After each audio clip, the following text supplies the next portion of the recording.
带去读唐诗。春宵苏醒，作者杜甫。花韵亦还无，周周啼鸟过。声林万户动，不同九霄道。不请听金乐，因风上玉科。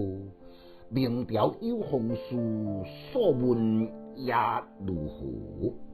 简介：被监禁伫长安京城的杜甫，继月夜甲春梦的家族，同迄一年的4月，伊冒着九死一生，按长安京城的金光门来决斗而出，一路遥寄失途，拼命来吞往皇上，斗效新君肃宗。过当年，都是因为名将郭子仪来收复梁京，再来赢家回銮。杜甫呢，也当受封为是左拾遗。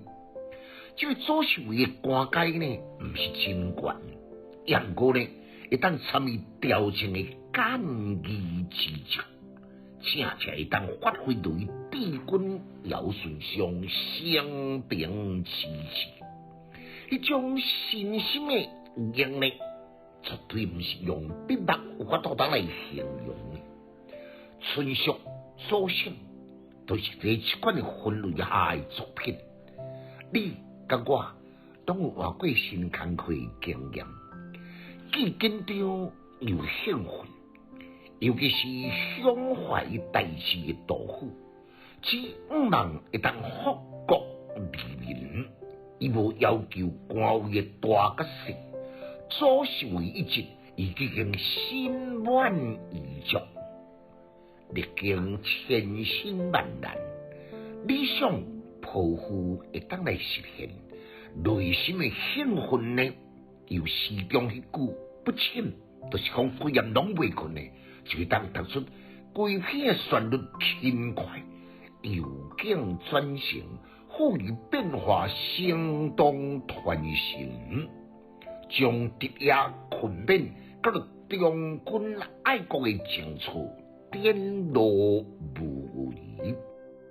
读诗的囡仔白学派，有气质，够有文采。